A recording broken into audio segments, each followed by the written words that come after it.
vous avoir exposé les différentes étapes pour résoudre un problème. Voici le cas concret avec le problème que vous aviez pour le 20 mars, me semble-t-il. Donc je vais vous lire le texte tout d'abord. Lisa part en classe de neige avec sa classe. Il y a 29 élèves. La maîtresse doit acheter des forfaits de ski à 5 € par enfant. Combien va-t-elle dépenser? Donc, l'enfant imagine, comme nous sommes en classe, j'ai 29 élèves, elle imagine que je pars avec tous ses camarades en classe de neige et il faut acheter des forfaits de ski, c'est-à-dire la possibilité, un papier qui nous autorise à prendre les remontées pour aller en haut des pistes et ensuite les descendre. Chaque forfait coûtera 5 €.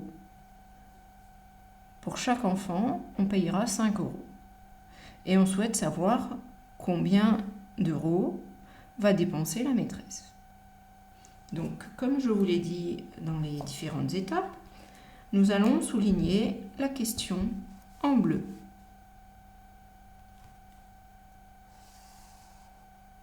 Et à côté, nous allons noter ce que l'on doit chercher.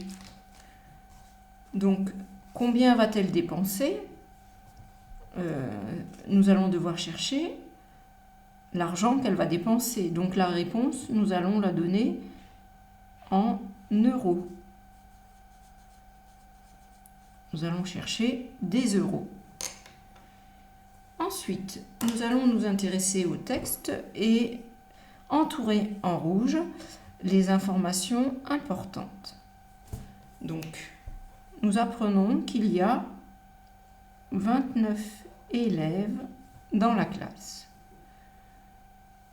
Nous apprenons aussi que les forfaits, un forfait de ski coûte 5 € et qu'il faut payer pour chaque enfant 5 €. Donc, ensuite, l'étape 3, nous allons faire le dessin. D'accord? Donc, dans la classe, il y a 29 élèves. Donc, nous pouvons dessiner simplement des élèves et on essaye de les dessiner de la manière la plus simple possible. On va essayer de le faire rapidement. Donc, comme vous voyez, là, j'ai dessiné un paquet de 10 élèves. On essaye de faire des dessins qui soient clairs afin de pouvoir calculer rapidement ensuite lorsqu'on les a réalisés. Donc, ça fait 10 élèves.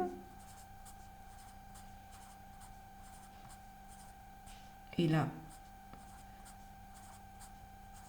j'en aurai 20. Et il m'en manque encore 9 que je vais mettre dans ce groupe ici.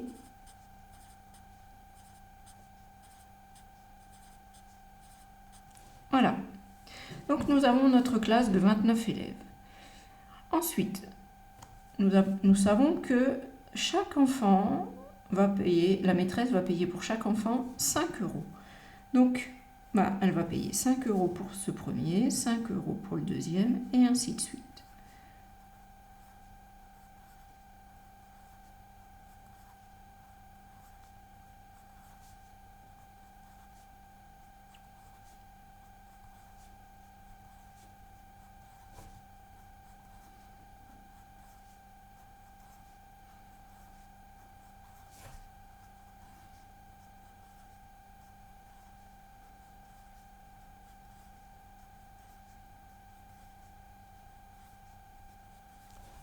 Voilà.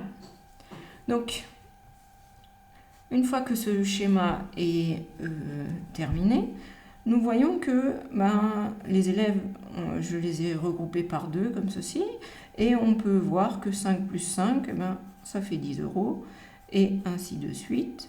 D'accord? Et pour ce groupe de 10 élèves, la maîtresse va déjà payer 50 €. Pareil pour celui-là, il y a aussi 10 élèves.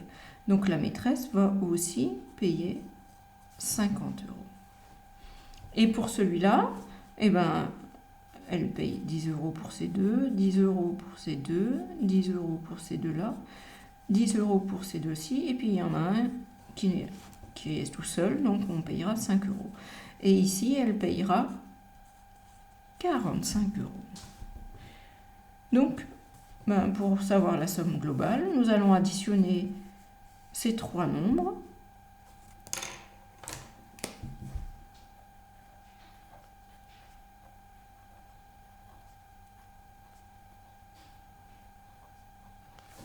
« 50 plus 50, 100, plus 45, 145. » Donc, la phrase réponse, nous allons l'écrire.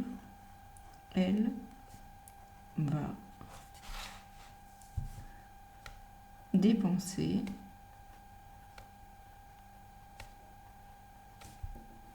145 euros. Voilà.